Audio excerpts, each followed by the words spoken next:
আপনি কি সুস্থ থাকতে কাঁচা ছোলা খান? অনেকেই আছেন যারা সুস্থ থাকার জন্য ছোলার উপকারিতা জানেন, তাই সকালে খালি পেটে কাঁচা ছোলা খান।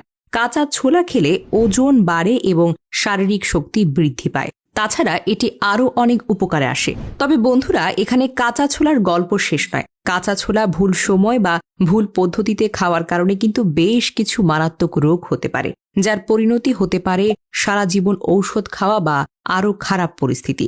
এমনকি কিছু ক্ষেত্রে কাঁচা ছোলা খাওয়ার কারণে প্রাণঘাতী অবস্থাও কিন্তু সৃষ্টি হতে পারে। তাই কাঁচা ছোলার সঠিক পদ্ধতি জানা খুব গুরুত্বপূর্ণ। কিভাবে এটি আপনি খাবেন, কোন সময়ে খাবেন, সেগুলো আপনাকে জানতে হবে, যাতে কোনো ভুল না হয়। এছাড়া অনেক মানুষ আছেন যারা আগে থেকে কিছু রোগে আক্রান্ত।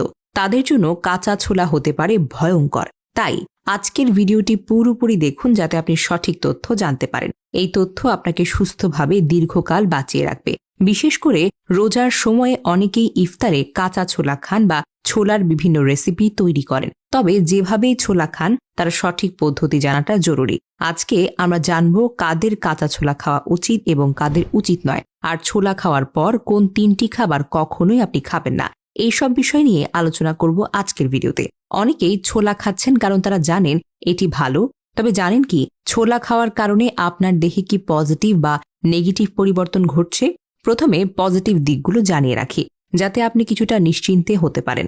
ছোলা খাওয়ার কারণে আপনার দেহে রক্ত চলাচল স্বাভাবিক থাকে। এটি ক্যান্সার প্রতিরোধ করে, হাই কোলেস্টেরল নিয়ন্ত্রণে রাখে, কোষ্ঠকাঠিন্য দূর করে। যারা ডায়াবেটিসে ভুগছেন, তারা যদি সঠিক পদ্ধতিতে ছোলা খান, তবে তাদের ডায়াবেটিস নিয়ন্ত্রণে থাকবে। ছোলা যৌন শক্তি, শারীরিক শক্তি, পেশি শক্তি বৃদ্ধি করে, ক্লান্তি দুর্বলতা দূর করতে সাহায্য করে। এটি রোগ প্রতিরোধ ক্ষমতা বাড়ার জন্য বা অস্থিরতা কমায়। যারা হাত বা পায়ের তালুতে জ্বালাপোড়া অনুভব করেন, তাদের জন্য ছোলা বেশ উপকারী, কারণ এতে এমন কিছু উপাদান রয়েছে যা সমস্যা দূর করতে সাহায্য করে। ছোলা কফ কমায়, তাই যাদের কফ বেশি অনুভব করেন তাদের জন্য এটি বেশ উপকারী। এছাড়াও ছোলা সঠিকভাবে খেলে হজম শক্তি বৃদ্ধি পায়, কৃমি নাশ করে, মেরুদণ্ড, পিঠ, কোমর বা হাঁটুর ব্যথা কমাতে সাহায্য করে, কারণ এতে পর্যাপ্ত পরিমাণে ক্যালসিয়াম থাকে যা হাড়ের সমস্যা দূর করতে সহায়তা করে।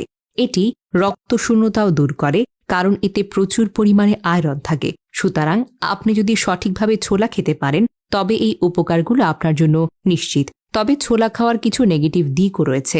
সঠিকভাবে না খেলে আপনার শরীরে কিছু সমস্যা হতে পারে, যেমন হাড়, জয়েন্ট বা পেশির ব্যথায় ভুগছেন, তাদের জন্য ছোলা খাওয়ার আগে জানা দরকার এই যে ব্যথাগুলো ক্যালসিয়ামের অভাবে হচ্ছে নাকি বাতজনিত কারণে। যদি ইউরিক অ্যাসিড বা শরীরের বায়ু বাড়ে, তবে এই ধরনের ব্যথা হতে পারে, যা আমরা বাতের ব্যথা বলে থাকি। বাতজনিত ব্যথায় ব্যথাটি তীব্র হতে পারে, স্থানটা ফুলে যায়, লাল হয়ে যায়, হাঁটাচলা করা কঠিন হয়ে যায়। তবে ক্যালসিয়ামের অভাবজনিত ব্যথায় হাড়ের মধ্যে ব্যথা হয়, কিন্তু এটি ফুলে যায় না বা লাল হয় না। যদি আপনার শরীরে ইউরিক অ্যাসিড বা বাত বৃদ্ধি, বায়ু বৃদ্ধিজনিত ব্যথা, তবে ছোলা আপনার জন্য ভয়ঙ্কর ক্ষতিকারক হতে পারে।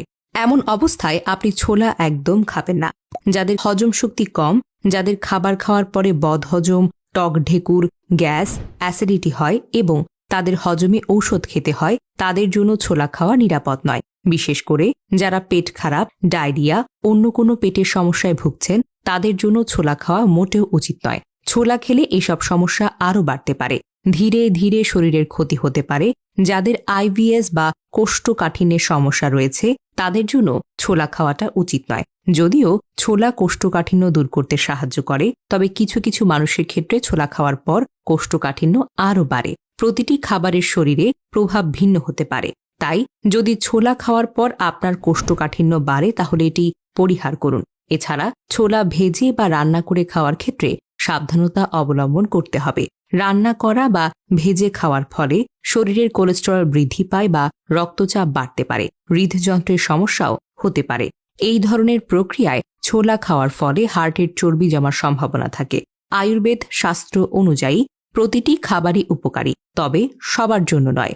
আপনার দেহের জন্য উপকারী কিছু খাবার অন্যের জন্য ক্ষতিকারক হতে পারে। আপনি যদি বাত বা পিত্ত প্রকৃতির হন, তাহলে ছোলা আপনার জন্য ভালো নয়। তবে কফ প্রকৃতির মানুষদের জন্য ছোলা বেশ উপকারী। এটি হাড়, জয়েন্ট, পেশির ব্যথা কমাতে, শারীরিক সমস্যাগুলো নিয়ন্ত্রণ করতে, হাই কোলেস্টেরল এবং কোষ্ঠকাঠিন্য দূর করতে সাহায্য করে। ছোলা খাওয়ার পর বা ছোলা খাওয়ার 3 ঘন্টা আগে কিংবা পরে দুধ বা দুধ জাতীয় খাবার খাওয়া উচিত নয়। ছোলা খাওয়ার পর ভিনেগার বা করলা খাওয়াটাও কিন্তু সমানভাবে ক্ষতিকারক হতে পারে।